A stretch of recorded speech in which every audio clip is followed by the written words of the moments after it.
Monsieur le maire, mesdames, messieurs, commémoration du 103e anniversaire de l'armistice du 11 novembre 1918. Monument colombophile, monument érigé par la ville du Cateau-Cambrésis avec le concours de la commune de Catillon à la mémoire de Deloff Mercelin, l'allié Henri, l'homme Vital, Gosse Joseph, le nain Clémence, épouse Gosse. Civil innocent, fusillé par les Allemands les 24 et 27 novembre 1914 pour détention de pigeons. Aux morts.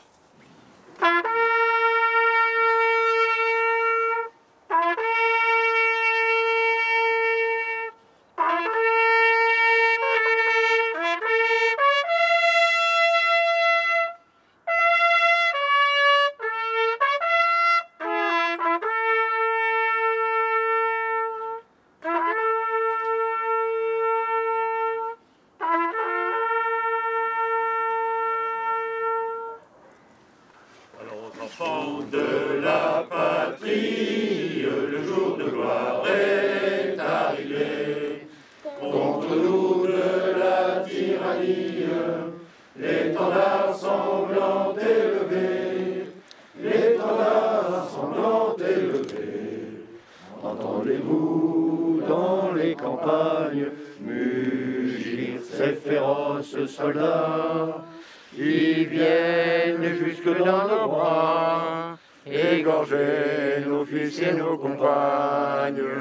Aux armes, citoyens, formez vos bataillons. Marchons, marchons, qu'un sang impur abreuve nos sillons. Mesdames, Messieurs, les élèves vont nous rappeler les noms des anciens élèves du lycée morts pour la France. Basquin Alcive, Boulogne Albert, Cousin André, Catelin Lucien, Dehon Henri, Delattre Léon, Demaret Fernand, De Sailly Émile, Deuzière Ernest, Brubé Fernand, Dupont Marcel, Leblond Maurice, Le Duc Émile, L'homme Vital, Le Maire Victor, Marronnier Maurice, Morcette Eugène, Moret Gaston, Potier Georges, Potier Léon, Robert Maurice, Roussy Désiré, Servin Robert, Vérin Abel, Haquet Bernard, Bastien Léon, Bléau Raymond, Baumel Robert, Boubé Marcel, Le Bovis André, Dehorne Émile, Erlem Paul, Manuel Albert, Pile Fernand, Preux Charles, Rotler Raymond, Vaillant Gaston, Pétrig Roger, Gladel Louis, Goris François. Dépôt de gerbe.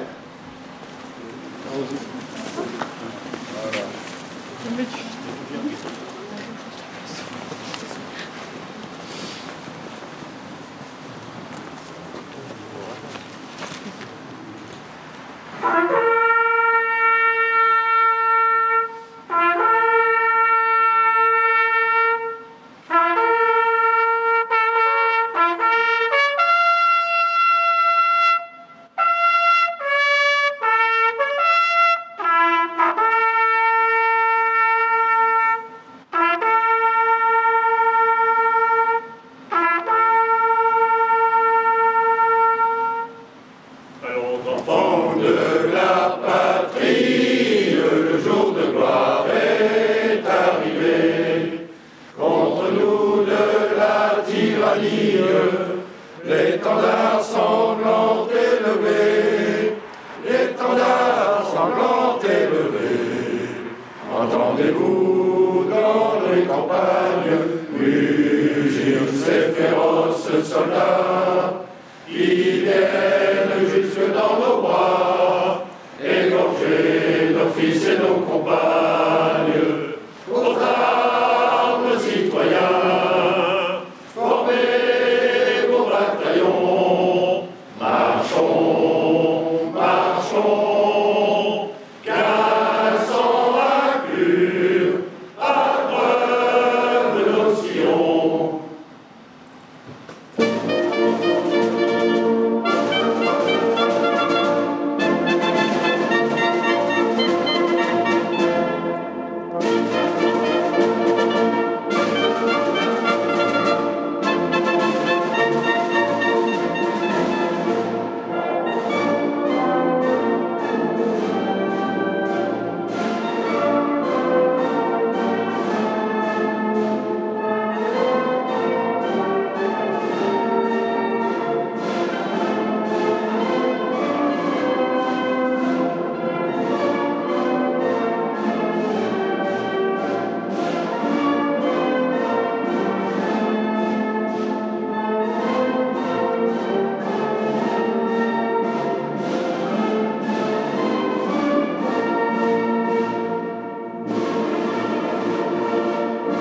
Monsieur Gérald Lévesque, au nom du président de la République et du ministre des Anciens Combattants, nous avons l'honneur de vous remettre la médaille de reconnaissance à la nation. Remise de médaille.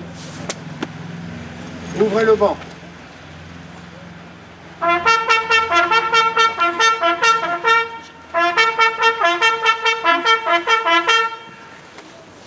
Monsieur Vincent Senaud, au nom du président de la République et du ministre des Anciens Combattants, nous avons l'honneur de vous décorer de la Croix du Combattant.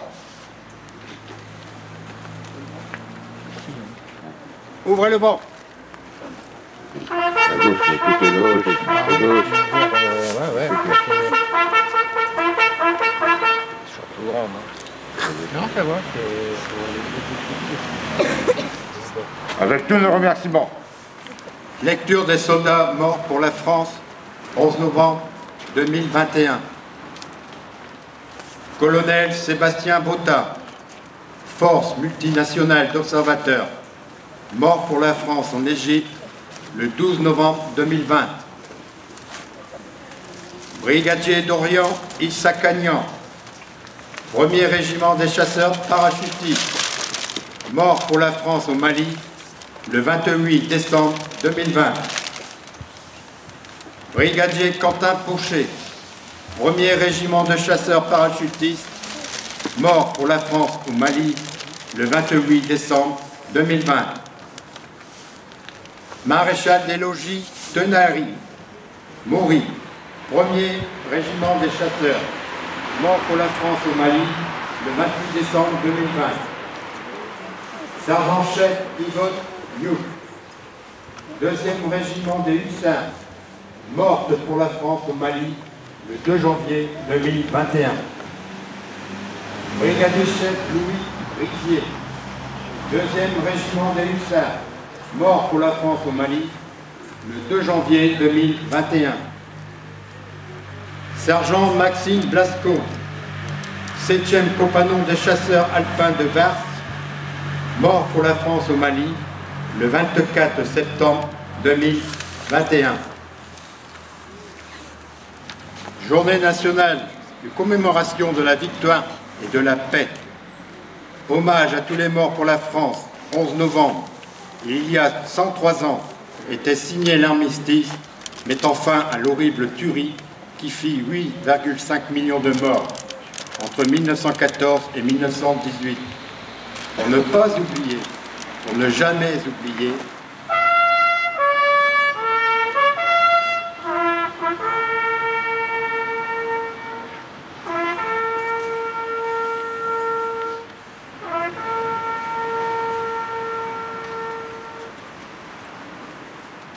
Aujourd'hui, je ne vais pas vous faire de discours, mais simplement le récit d'un soldat de la Grande Guerre.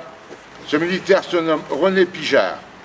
En effet, ce courrier fut certainement écrit le 27 avril 1916, au moment où la compagnie de ce soldat retrouvait l'arrière après plusieurs jours de terribles bombardements près des retranchements du fort de Vaux près de Verdun.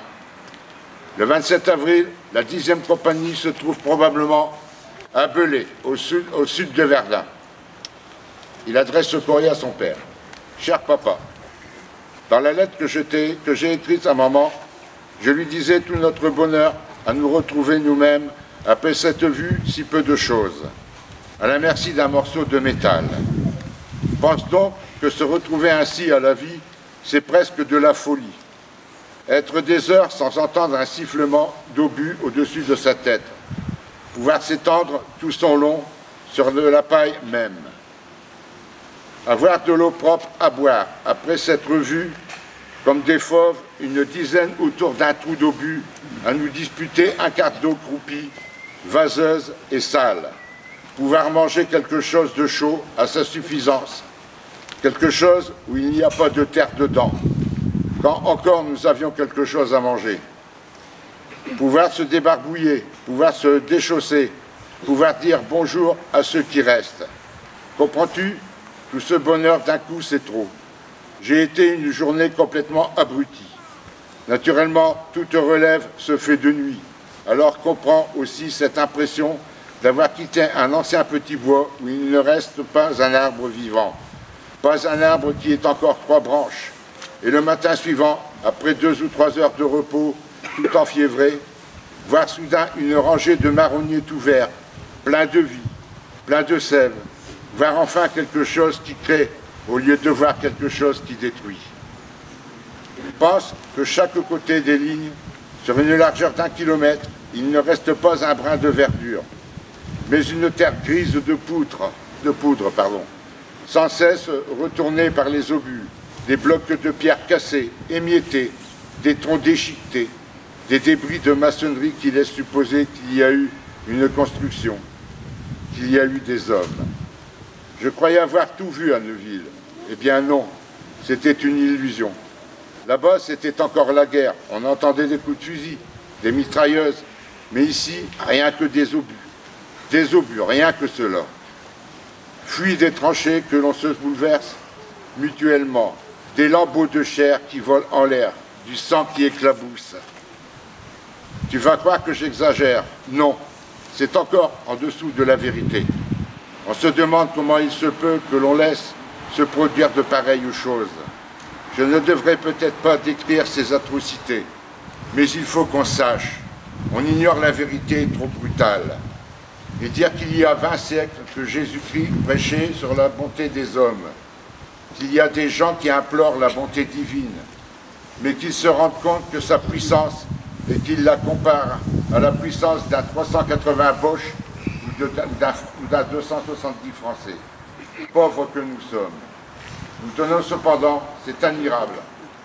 Mais ce qui dépasse l'imagination, c'est que les Boches attaquent encore. Il faut avouer que jamais on n'aura vu une pareille obstination dans le sacrifice inutile. Quand par hasard, ils gagnent un bout de terrain, ils savent que ça leur coûte, et encore, ne le conservent-ils pas souvent. J'espère aller bientôt vous revoir, et on boira encore un bon coup de pinard, à la santé de ton poilu qui t'embrasse bien fort. Aujourd'hui, j'ai voulu, par cette lettre d'un poilu, retranscrire les sentiments d'un homme au combat durant cette terrible guerre, afin que tout le monde se rende compte de leur sacrifice et de l'horreur qu'ils ont vécue pour protéger la liberté de la France. Surtout, ne les oubliez pas. Merci de m'avoir écouté. La France célèbre aujourd'hui le 103e anniversaire de l'armistice du 11 novembre 1918, qui mettait fin à 4 années d'horribles souffrances vécues par les combattants des pays belligérants. Les monuments aux morts de nos villes et de nos villages rappellent et gardent le souvenir des hommes tombés sur les champs de bataille. La France victorieuse comptait 1 400 000 morts, 740 000 invalides, 3 millions de blessés, des centaines de milliers de veuves et d'orphelins. Bilan très lourd, reflétant l'ampleur des sacrifices consentis pour la patrie et la liberté par nos soldats engagés dans ce conflit appelé la Grande Guerre. De cette première guerre mondiale, notre mémoire collective conserve le souvenir de ces millions de victimes. En ce jour de commémoration, rendons hommage à tous ces soldats de métropole, d'outre-mer, des pays alliés, combattants de tout grade, qui ont fait preuve d'un courage exemplaire, méritant notre reconnaissance. Beaucoup d'entre eux sont morts pour la France. En cette journée de recueillement, en hommage à tous les morts pour la France, ayons une pensée également pour nos soldats tués ces derniers mois en opération extérieure et inclinons-nous devant la douleur de leurs familles. L'Union française des associations de combattants et de victimes de guerre, fidèle au souvenir de toutes celles et ceux fidèle au souvenir de toutes celles et de tous ceux victimes de toutes les guerres, invite la jeunesse et nos enfants à œuvrer pour un monde plus juste, plus solidaire, plus fraternel et en paix. Vive la République et vive la France. Il y a 51 ans, Charles de Gaulle, décédé à l'âge de 79 ans, le 9 novembre 1970, à Colombey-les-Deux-Églises, Haute-Marne, en hommage au général de Gaulle, dépôt de la Croix de Lorraine. 11 novembre. La fin des combats de la Grande Guerre a marqué les consciences et aussi imprégné nos mémoires. Événement qui transcende le temps et franchit les générations. Nul besoin d'ajouter une année ou un millésime. Ce jour et ce mois ont intégré depuis plus d'un siècle notre patrimoine commun. À la 11e heure du 11e jour du 11e mois, après 4 années interminables de combats, le canon s'est tu. La fureur s'est calmée. Le dernier mort, le dernier tir, la dernière détonation. Depuis Compiègne, où l'armistice a été signé dès l'aube, jusqu'au front du premier des clairons à tous les clochers de France, de l'esplanade de Jacquesville à la moindre place du village. Une déferlante de soulagement, un soupir de délivrance ont traversé le pays de part en part. Derrière l'allégresse, derrière le tricolore flottant aux fenêtres et les Marseillaises triomphantes, partout le deuil, les blessures inguérissables, les ruines matérielles, morales et humaines qui se sont installées depuis longtemps. Des mères et des pères qui n'ont pas retrouvé leur fils, des fratries qui n'ont pas retrouvé leur père, des épouses et des époux qui ont perdu l'être aimé. Le pays est traversé par la sourde évidence que rien ne sera plus jamais comme avant. En ce jour, dans les nécropoles, devant les monuments aux morts, sur les places de toutes nos cités, toutes les générations rassemblées, nous nous souvenons de celles et de ceux qui se sont battus pour la France entre 1914 et 1918, de ceux tombés au champ d'honneur sur tous les fronts, qu'ils soient d'Orient ou d'Occident. Nous nous souvenons du combat valeureux de tous ceux qui, venus des 5 continents, ont défendu un sol qu'ils n'avaient auparavant jamais foulé. Les noms gravés sur nos monuments aux morts nous rappellent constamment les valeurs d'honneur, de courage et de dévouement, mais aussi de bravoure. Ils nous rappellent la fraternité dans les armes. Aujourd'hui, dans un même mouvement, la France reconnaissante fait cortège au cercueil d'Hubert Germain, jusqu'à la crypte du mémorial de la France combattante au Mont Valérien. Selon la volonté du général de Gaulle, l'unique compagnon de la libération y reposera. Dernier dans la mort, parmi les premiers de 1940, Hubert Germain est le porte-étendard des 1038 illustres qui ont tant fait pour l'idéal de liberté et de démocratie et de république. La flamme des compagnons s'est ainsi éteinte, mais nous sommes les dépositaires des braises ardentes. Entretenons-les sans cesse, ravivons-les inlassablement, en honorant ceux qui donnent leur vie pour la France, ceux qui la servent avec dévouement et courage. Vive la République et vive la France. Monsieur le Président, tout le monde, nous avons l'honneur de vous remettre la médaille de porte-drapeau des 5 ans pour les anciens combattants de Cateau-Cambrésis. Nos félicitations.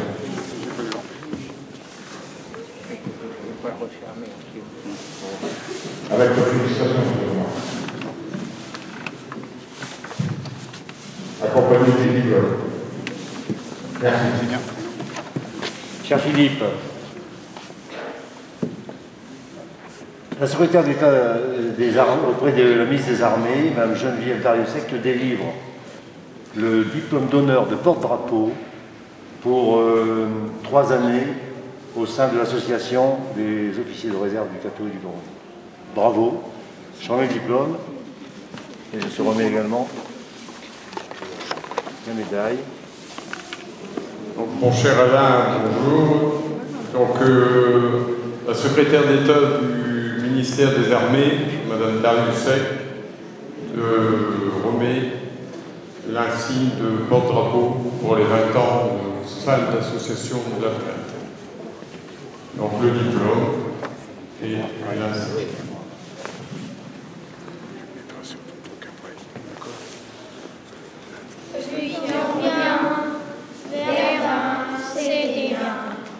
Pour celui qui en est mort, Verdun, c'est encore. Et pour celui qui n'était pas né, qui n'était pas là pour apprécier, c'est du passé, dépassé. Un champ perdu dans le nord-est, entre Épinal et Bucarest, c'est une statue sur la grande place finalement Verdun. Ce n'est qu'un dieu qui passe. Si l'histoire nous joue souvent, nous mentons en parcelant, qu'elle est passée.